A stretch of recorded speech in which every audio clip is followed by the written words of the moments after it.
Olá pessoas, começamos mais um vídeo da Go Simbora Estudar Biologia. Agora continuando com citologia, que é o estudo da célula, parte 2, falando um pouquinho sobre respiração celular e fotossíntese. Espero que ajude nos estudos de vocês e vamos começar. Vamos começar com a respiração celular. Ela pode ser uma respiração aeróbia, porque vem do ar o oxigênio, então tem a presença do oxigênio, ou pode ser anaeróbia, que ocorre sem a presença de oxigênio. A mitocôndria, ela é a organela responsável por realizar a respiração aeróbia.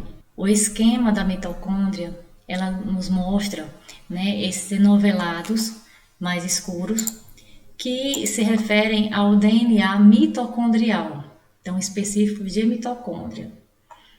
A membrana mitocondrial, mesma composição química que a membrana plasmática, lipoproteica, ela tem alguns dobramentos para dentro, formando as cristas mitocondriais. E no meio, entre as cristas mitocondriais, uma parte mais líquida, que é a matriz mitocondrial.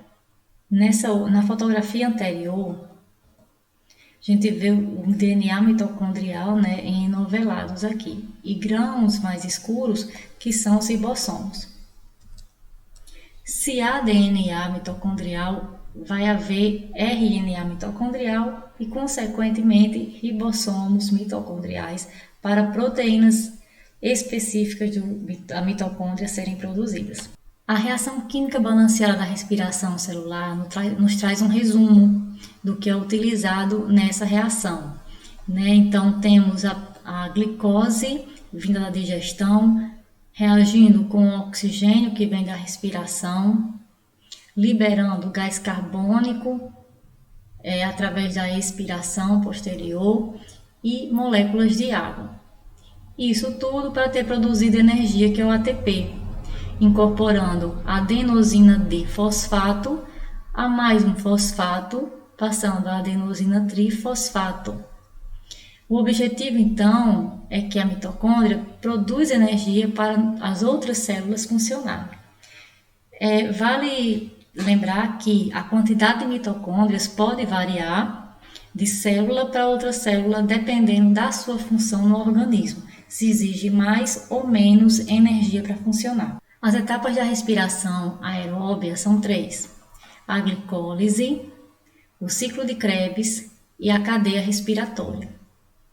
A glicólise, ela corresponde à quebra da molécula de glicose, que tinha 6 carbonos, passa a ter 3 carbonos, então chama-se ácido pirúvico.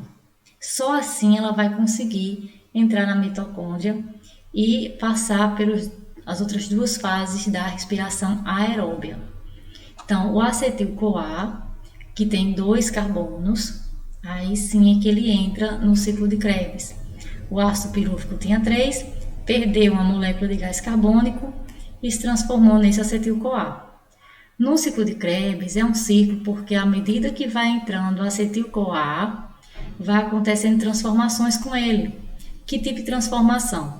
Vai liberando o gás carbônico e o hidrogênio que fica de sua estrutura química vai sendo transportado por outra molécula transportadora chamada de NAD, nicotinamida adenina dinucleotídeo. Então, o NAD ele é um transportador de hidrogênio das fases para a cadeia respiratória. Ao chegar na cadeia respiratória, ao chegar nas cristas mitocondriais, existem uma seleção de proteínas de membrana na crista chamada de citocromos. Daí é chamado de cadeia, por quê? Porque o hidrogênio vai passando de uma proteína citocromo para outra. Nesta passagem de hidrogênio, ele vai se incorporando ao oxigênio que a gente trouxe da respiração. E aí tem a liberação de água. O produto final é a energia, porque a cada passagem de hidrogênio de um citocromo a outro da cadeia, há a junção do ADP com o fósforo para produzir a energia final. O quadro geral de ganho de energia, né, mostra que, através da quebra da glicose, há um saldo de 2 ATPs.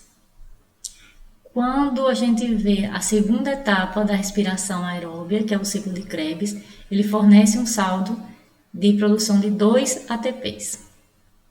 E se a gente for visualizar a terceira etapa, que é a cadeia respiratória, é onde acontece uma quantidade maior de produção de ATP.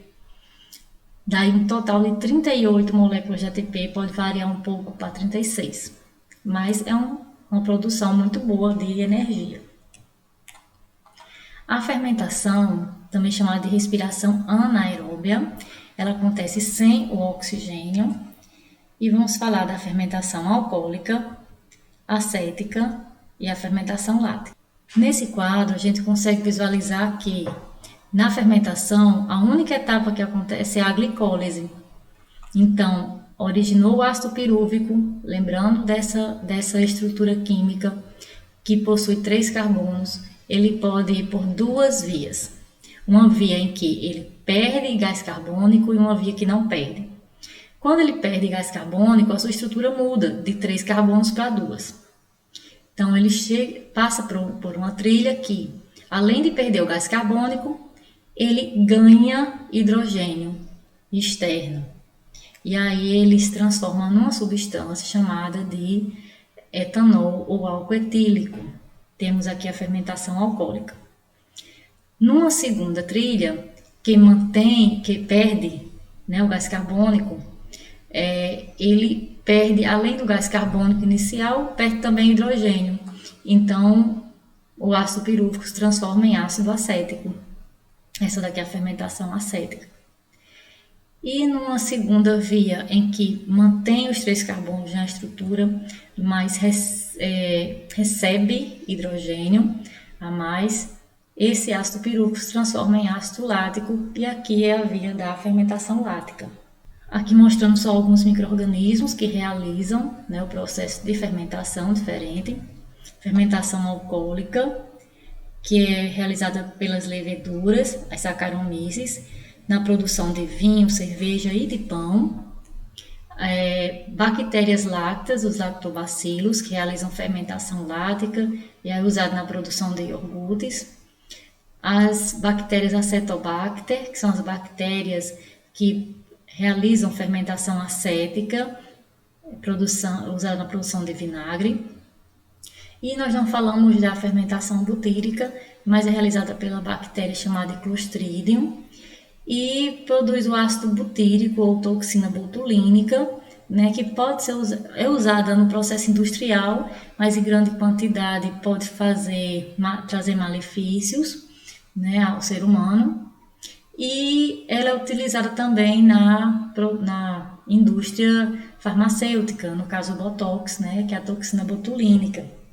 Aqui é a ilustração, né, de produção de cerveja, a fermentação alcoólica, fermentação lática com produção de laticínios, fermentação acética com produção de vinagre. A fermentação lática e o exercício muscular, ele tem uma relação muito íntima, porque de todas as nossas células, né, nós animais, todas as nossas células, as células musculares são aquelas que, se nós não temos oxigênio distribuído suficiente, as células musculares realizam uma estratégia de obtenção de energia via fermentação lática, tá bom? Então, sem oxigênio, realiza a fermentação lática. O problema é que a gente viu aeróbia, a produção de 38 ATPs de energia. Pela fermentação, só são 2, então tem um saldo energético muito baixo. Então, esse ácido lático acaba sendo acumulado nas células musculares e gera fadiga muscular, cãibra, aquela sensação do músculo ficar pulsando, né? Aquilo dali já é uma indicação que nosso organismo está com baixo oxigênio distribuído, principalmente nas células musculares. Sobre a fotossíntese, né? A gente tem que começar a fotossíntese falando aqui pela própria palavra. Síntese significa produção, então foto significa luz, então a produção baseada na luz. O cloroplasto é a organela existente nas células vegetais responsáveis por esse processo de fotossíntese. Né? Aqui na figura temos células vegetais com vários cloroplastos. A estrutura do cloroplasto, quando a gente visualiza, ele também é uma estrutura membranosa, como todas as organelas, membranas com a mesma composição química da membrana plasmática. O cloroplasto tem uma parte mais líquida por dentro, que é o estroma, e vários tilacoides, parecendo moedinhas, e essa pilha de tilacoides, né, é chamada de grano. Cada tilacoide, ele possui clorofila, tá? Esse esquema geral mostra, né, a folha, que é o órgão da planta responsável, na maioria dos casos, né, por exemplo, salvo os cactos, que o próprio caule realiza a fotossíntese, porque é lá onde estão os cloroplastos e eles não possuem folhas, né, para evitar a perda de água. Então, a folha, aqui a gente tem um esquema da folha cortada, para a gente ver a parte superior da folha, que é mais brilhosa, e a parte inferior da folha. Na parte inferior da folha tem aberturas chamadas de estômatos, por onde entra o gás carbônico da atmosfera e por onde posteriormente vai ser liberado o oxigênio da fotossíntese. As células vegetais, em cada cloroplasto, no seu grano, né, possui tilacoides, e cada tilacoides clorofila, que tem a função de captar a energia solar para dar seguimento ao processo de fotossíntese e que, com o uso de energia, produz glicose, que será armazenada no formato de amídio, que é um polissacarídeo.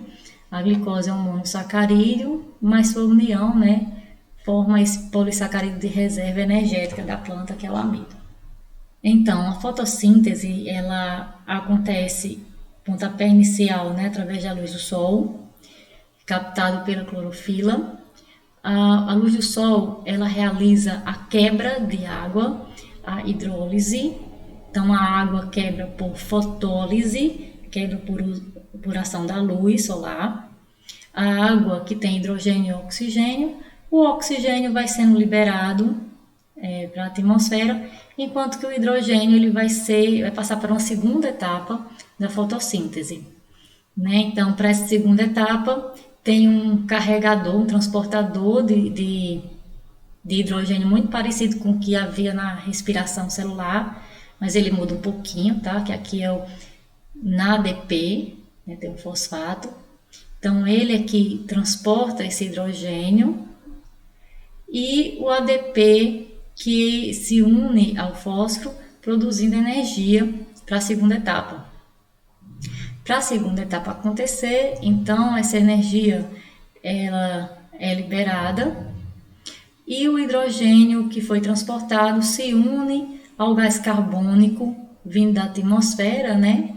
Produzindo assim, originando a molécula de glicose, que parte será convertida em amido e outra liberada. Liberada para onde? Para outros órgãos de plantas, dentre eles os frutos, né? Onde dá a doçura dos frutos, a glicose.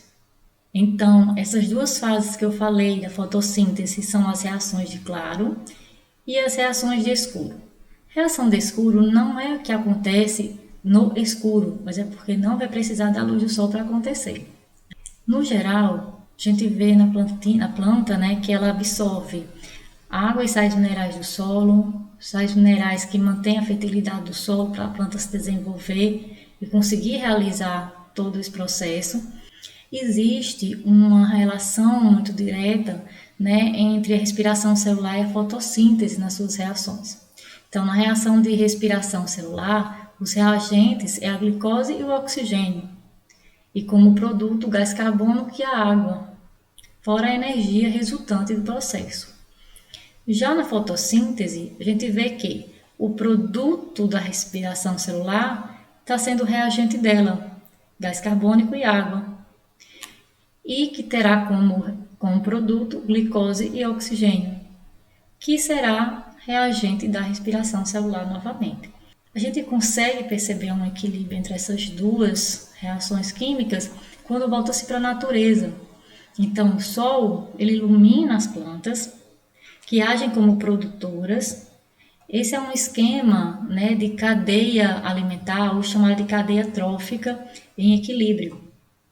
Então, as plantas produtoras, tanto de glicose como de oxigênio, enviam esse oxigênio para os animais respirarem, retém a glicose para os animais comerem, né? Fornece os carboidratos suficientes para eles. Eles se mantêm a energia e, em contrapartida, eles liberam excrementos que, por meio de ação de fungos decompositores, né, liberam esses sais minerais, esses nutrientes no solo para as plantas se manterem também. Então, isso aqui é uma cadeia trófica, uma cadeia alimentar em equilíbrio. Galera, até mais. Espero que tenham gostado do vídeo. Bons estudos. Olhe novamente aí na descrição do vídeo, né, alguns links que eu gosto de acrescentar, né, de outros canais para complementar, até para ficar mais ilustrativo e ver a dinâmica de tudo que vai acontecendo. Citologia, ela necessita, né, desse trabalho de nossa criatividade. Então, a imaginação, quanto mais ela for alimentada, melhor para compreender todos esses processos falados, ok? Então, cheiro para todo mundo, curta o vídeo, divulgue para os colegas, espero realmente que tenham gostado. E podem deixar dicas nos comentários sobre qual assunto vocês têm mais dificuldade, e aí eu elaboro uma videoaula. Então, tchau, tchau.